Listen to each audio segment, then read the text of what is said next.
Hello guys and welcome to back to civil education hub. आप सभी का स्वागत है। एंड आज हम लोग फिर से आए हैं अपनी मोस्ट एक्सपेक्टेड क्वेश्चन की सीरीज के साथ। और आज हम करेंगे पार्ट 5। मतलब 25 क्वेश्चन करा रहा हूँ मैं एक सीरीज में, मतलब एक पार्ट में। तो 25 इंटू 5, मतलब आज हम लोग 125 क्वेश्चन कंप्लीट कर लेंगे। अभी तक 100 क्वेश्चन कंप्लीट कर लिए हम लोगों ने। ठीक है, चलते हैं आगे और क्वेश्चन की तरफ बढ़ते हैं। So let me adjust the pens, उसके बाद मैं ये चीज़ें करूँगा। ओके, ठीक है, ओके नाउ फाइन। ठीक है, तो कह रहा था Moody chart the logarithmic chart friction factor between the logarithmic chart between friction factor and a variety of relative roughness in a pipe flow. क्या है ये चीज़ पहले समझते हैं। ठीक है, देखो मूडी चार्ट एक प्रकार का चार्ट होता है जो कि एफएम में हम यूज़ करते हैं। और इसमें क्या डिटरमाइन करते हैं, देखो पहली बात तो हम लोग क्या डिटरमाइन करते हैं, फ्रिक्शन फैक्टर्स डिटरमाइन करते हैं पाइप का। ठीक है, और ये फ्रिक्शन फैक्टर डिपेंडेंट किस पे होते हैं, एक तो रेनॉल्ड्स नंबर पे डिपेंडेंट होते हैं और दूसरा किस पे डिपेंडेंट होते हैं, ये relative roughness of the pipe पे भी होते हैं डिपेंडेंट। सो ये जो ग्राफ होता है, चार्ट या ग्राफ कुछ भी कह लो, ये बिटवीन किसके, फ्रिक्शन फैक्टर और रेनॉल्ड्स नंबर के बीच का ग्राफ होता है। तो ऑप्शन नंबर सी इसका करेक्ट ऑप्शन हो जाएगा, जो कि हमारा आंसर होगा। ठीक है, तो मूडी चार्ट जो होता है वो फ्रिक्शन फैक्टर और रेनॉल्ड्स नंबर के बीच का होता है for a variety of relative roughness in the pipe flow. चलते हैं नेक्स्ट क्वेश्चन के ऊपर। अच्छा क्वेश्चन है दूसरा वाला। व्हेन इकोनॉमिकल सेक्शन, एक इकोनॉमिकल कैनाल क्रॉस सेक्शन है, ठीक है, formed partly in cutting and partly in filling such that the quantity of earth in cutting is equal to the quantity of earth in filling. ठीक है, मतलब एक canal section हमने form किया है।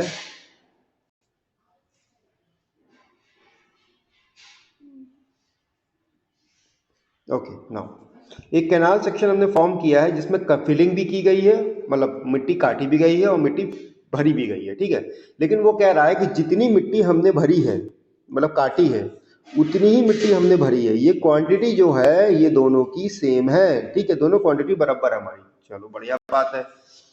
तो कह रहा है कि जब दोनों की क्वांटिटी बराबर है तो डेप्थ ऑफ कटिंग इस सिचुएशन में, अगर मान लो ये कटिंग है और ये फिलिंग है, ठीक है, तो वो पूछ रहा है कि डेप्थ ऑफ जो कटिंग होती है, जो गहराई होती है, डेप्थ ऑफ कटिंग होती है इस सिचुएशन में वो क्या कहलाती है।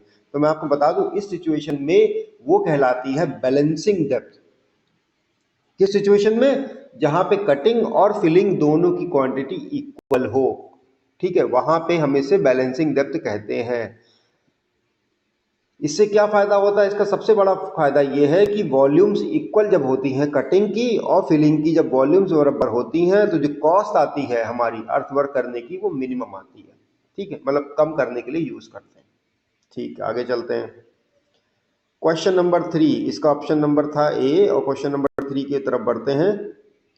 ओके, क्वेश्चन नंबर 3 हमारे सामने कह रहा है सेल्फ प्राइमिंग पंप्स जो होते हैं वो over shadow the function of. पहले तो पता होना चाहिए सेल्फ प्राइमिंग पंप्स होते क्या है।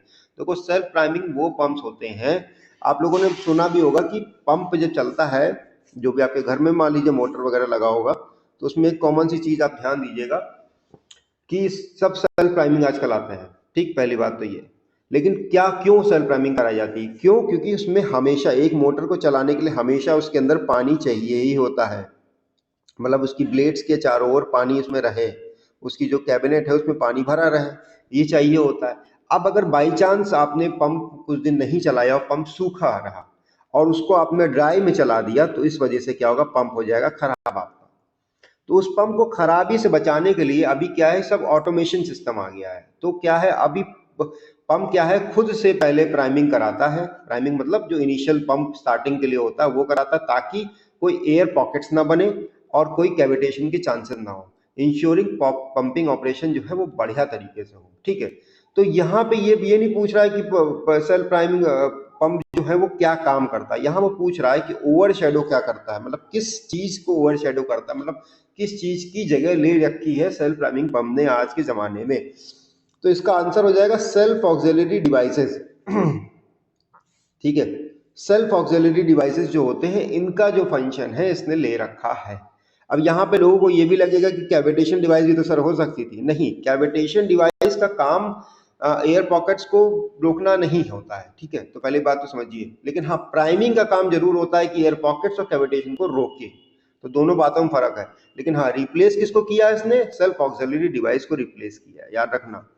और एक चीज और याद रखना कि इसमें क्वेश्चन में ऑप्शन नंबर बी दिया है जो कि गलत है, ठीक है। इसका सही क्या हो जाएगा? ऑप्शन नंबर ए, जो कि होगा सेल्फ ऑक्सिलरी डिवाइस, याद रखना। चलो एक एसोसिएशन रीजनिंग वाला क्वेश्चन आया है, क्वेश्चन नंबर 4 हमारे सामने है। क्या कह रहा है सुनते हैं।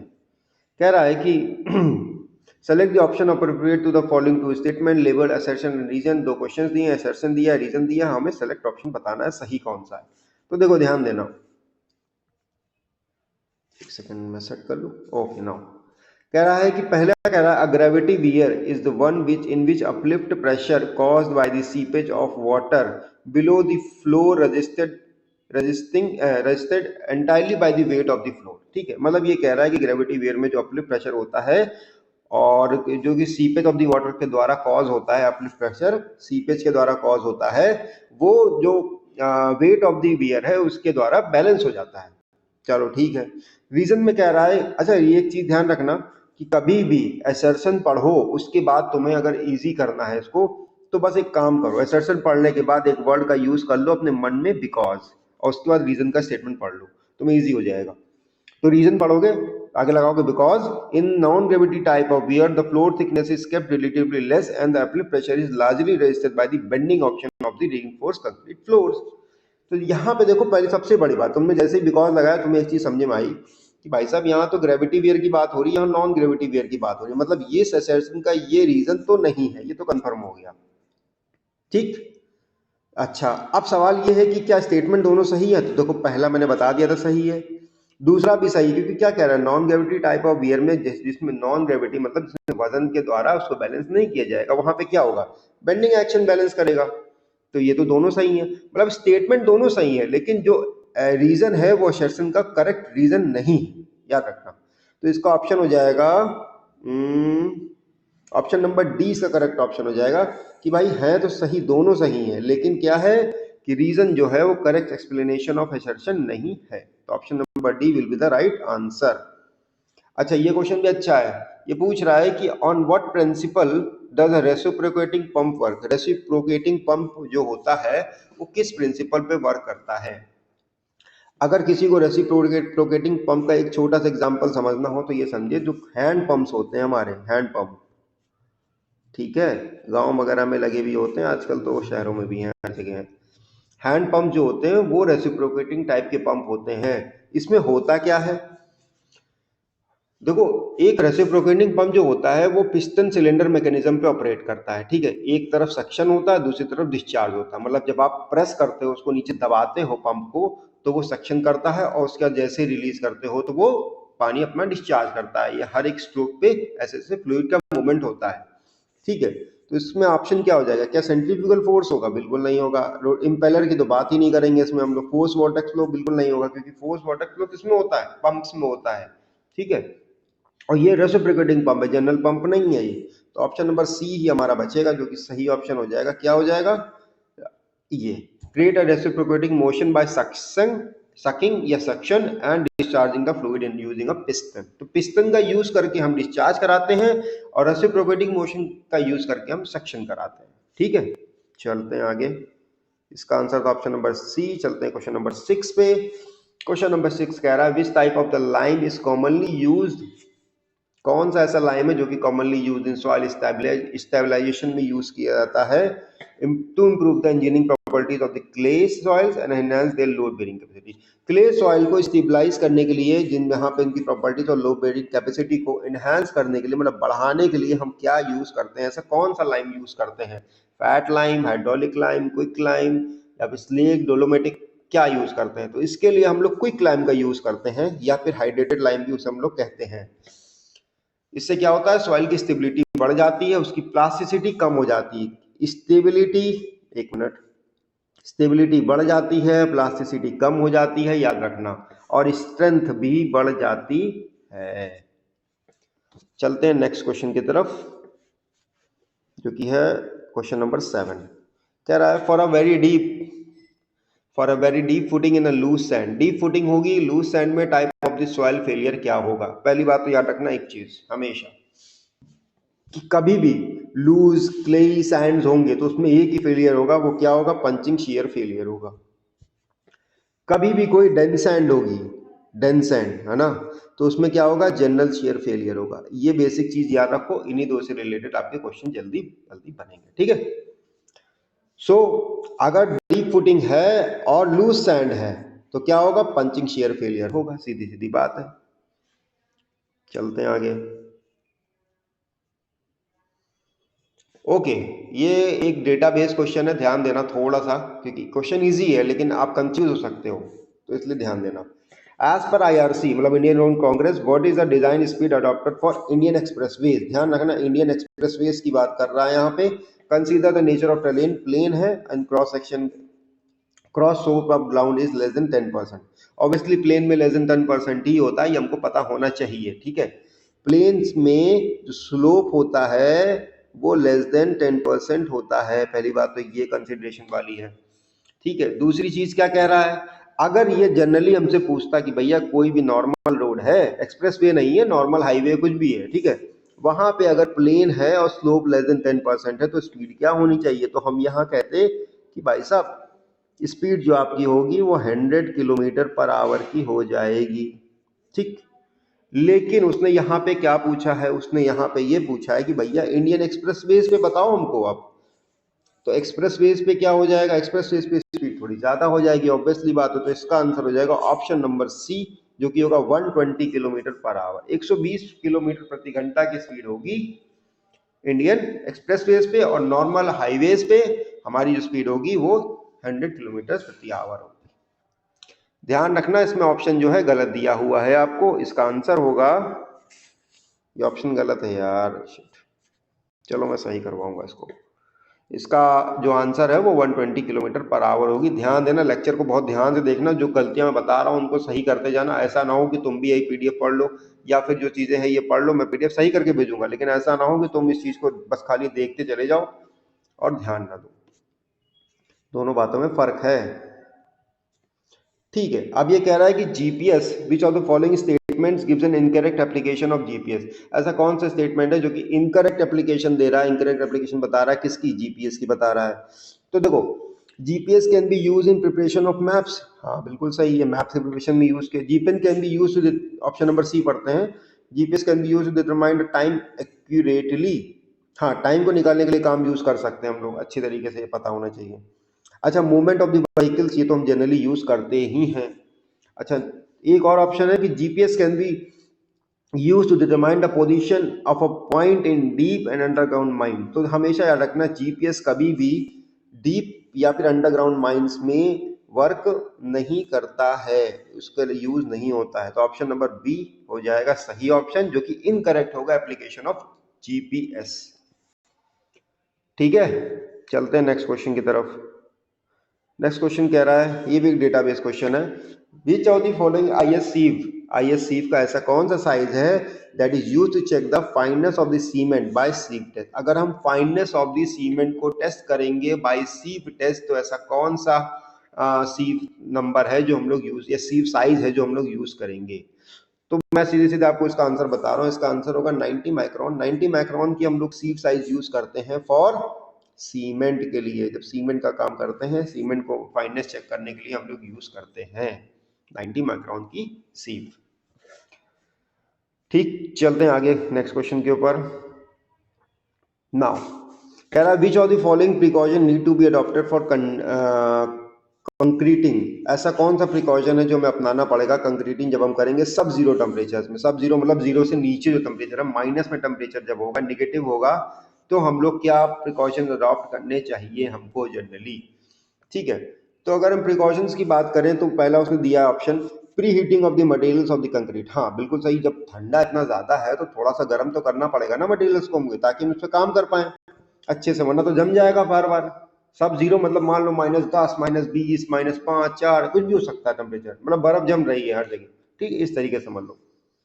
अच्छा, economical heating of materials of concrete, हाँ ऑब्वियसली हीटिंग तो करनी ही करनी है, तो पहले स्टेटमेंट में ही कंफर्म हो गया था।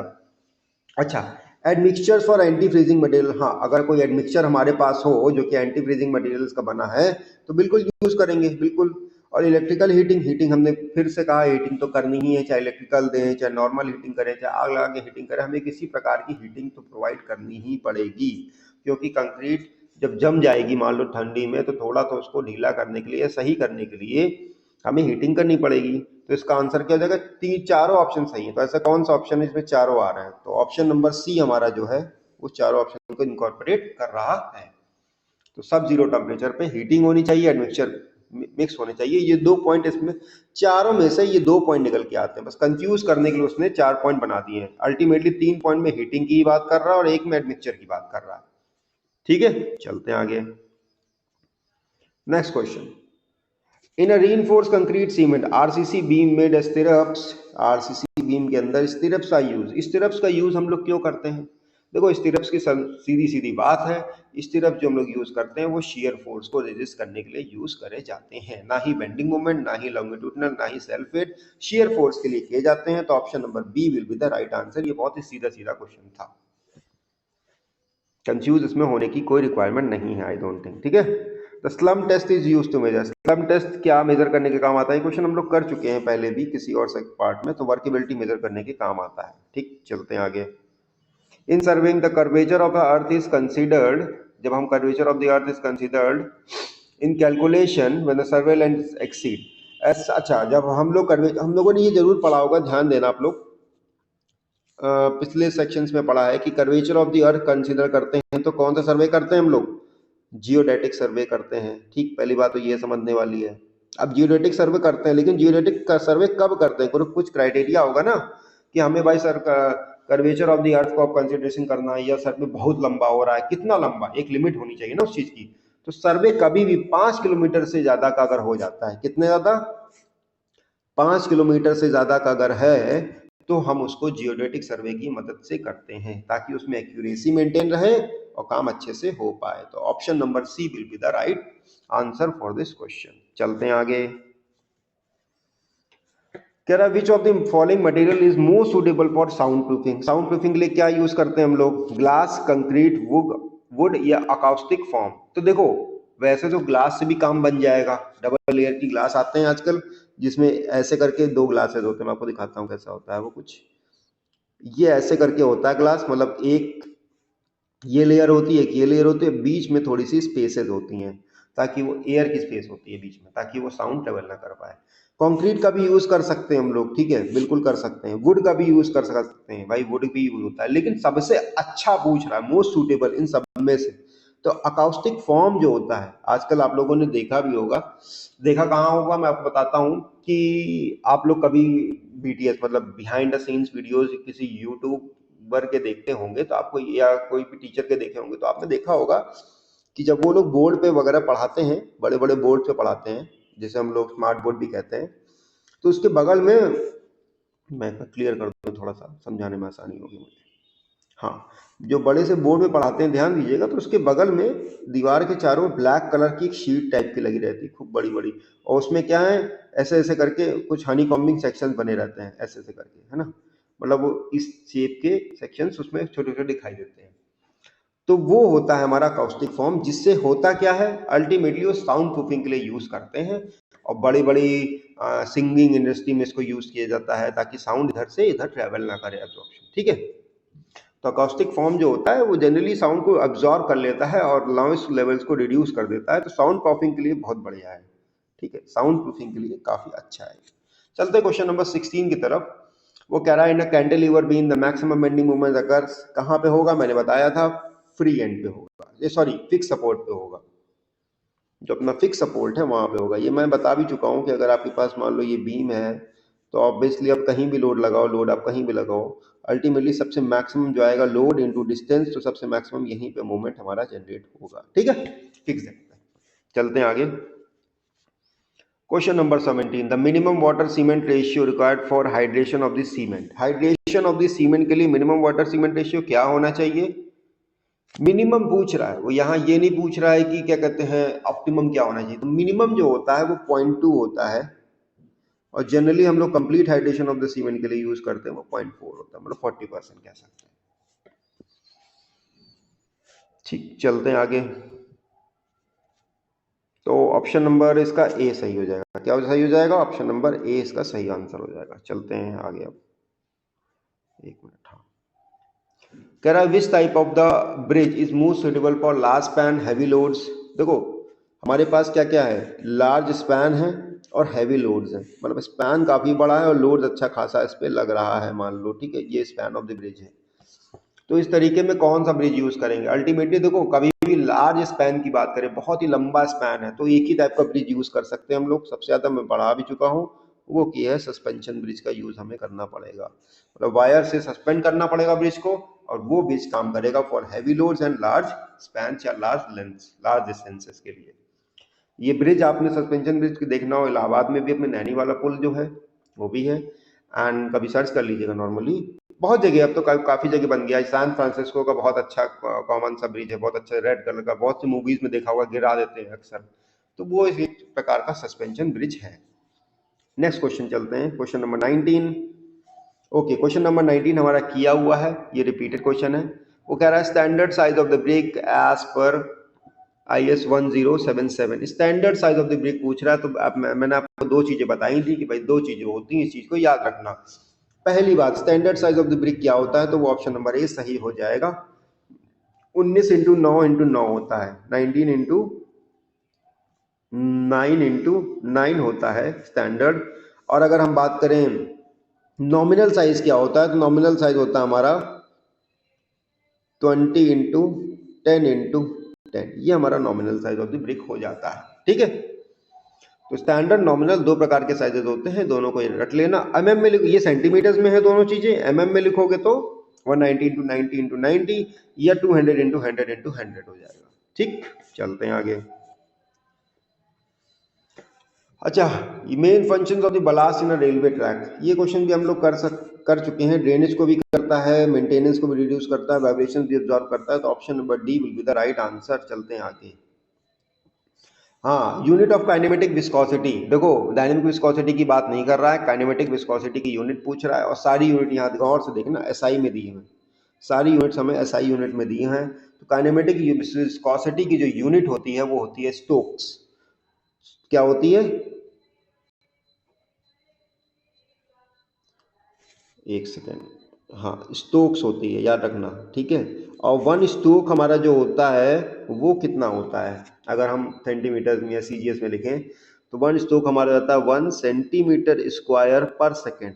याद रखना, सेंटीमीटर स्क्वायर है पर सेकेंड। 1 काइनेमेटिक विस्कोसिटी की अगर हम बात करेंगे तो स्टोक्स होता है ऐसा यूनिट, और 1 stokes is equal to 1 centimetre square per second. चलते हैं नेक्स्ट क्वेश्चन की तरफ। अच्छा, main purpose of curing of concrete, curing of concrete क्यों करते हैं? श्रिंकेज को रिड्यूस करते हैं, maintain adequate moisture, improve strength, तो ये तीनों ही चीजों के लिए करते हैं, मैं पढ़ा भी चुका हूं। तो option number D will be the right answer for this question, ठीक है। तीनों के लिए करते हैं, श्रिंकेज भी रिड्यूस होता है, मॉइस्चर भी मेंटेन करने के लिए यूज करते हैं, क्योंकि कंक्रीट को मॉइस्चर की रिक्वायरमेंट होती है ताकि श्रिंकेज ना हो, और स्ट्रेंथ तो इंप्रूव होती है। जब श्रिंकेज नहीं होगा तो ऑब्वियसली स्ट्रेंथ तो इंप्रूव होगी ही। चलते हैं नेक्स्ट क्वेश्चन की तरफ।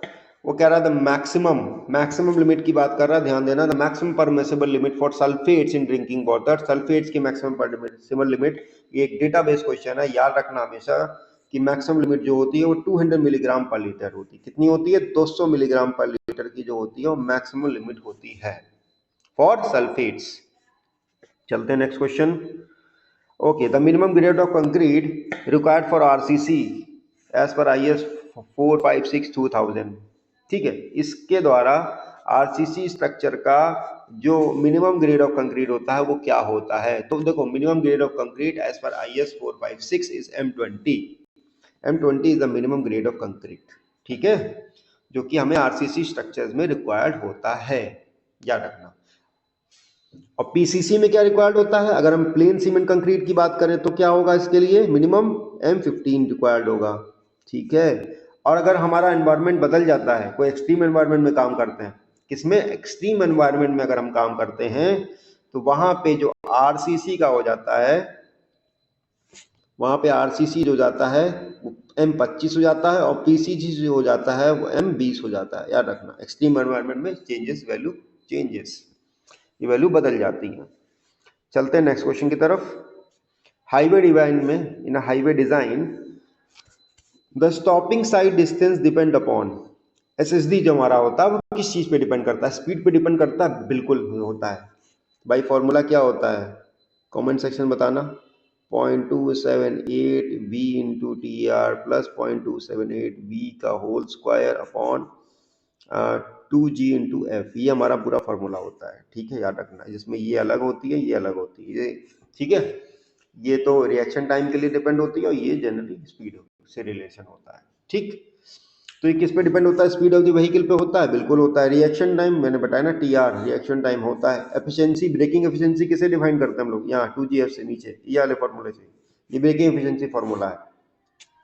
तो सी हो गया, तो ऑप्शन नंबर डी हमारा सही ऑप्शन हो गया, ऑल ऑफ दी अबव। मतलब एसएसडी किस किस पे डिपेंड करती है? स्पीड पे भी डिपेंड करती है, reaction time of the driver पे भी डिपेंड करती है और ब्रेकिंग एफिशिएंसी पे भी डिपेंड करती है। तो ये हो गए आपके 25 क्वेश्चन कंप्लीट आज के। ठीक है, विल मीट टुमारो, कल हम फिर मिलेंगे विद अनदर 25 क्वेश्चन सेट के साथ। और इस क्वेश्चन की प्रैक्टिस आप जरूर करिए, मॉक के फॉर्म में अटेम्प्ट कीजिए इसको, ताकि आपको भी समझ में आए कि आप किस स्टेज पे आज की डेट में हैं। और अगर कल एक मान लो आरआरबी एक डेट दे देता है 20-25 दिन बाद की, तो आप अपनी प्रिपरेशन को कहाँ तक कैसे बूस्ट कर सकते हैं। बाकी चैनल को लाइक, वीडियो को लाइक जरूर करिए, शेयर करिए, जिनको रिक्वायर्ड है, आपके दोस्त होंगे कोई ना कोई, या फिर आपको जानने वाले होंगे जिनको लगता होगा कि हाँ उनके लिए, आपको लगता होगा हाँ जरूरत है, या आपको अच्छा लगा तो उनको भी अच्छा लगे शायद। ठीक है, और चैनल को सब्सक्राइब जरूर करिए, ताकि मैं जो वीडियोस डेली डाल रहा हूँ उसकी नोटिफिकेशन आपको टाइम टू टाइम मिलती रहे। ठीक है, बाकी कोई भी डाउट्स अपने हो तो आप टेलीग्राम चैनल पे ज्वाइन हो जाइए, टेलीग्राम ग्रुप पे ज्वाइन हो जाइए, नहीं तो आप कमेंट सेक्शन में भी ये सवाल पूछ सकते हैं। ठीक है, तो till then take care, goodbye, और प्रिपरेशन अपनी कंटिन्यू रखिए। Thank you.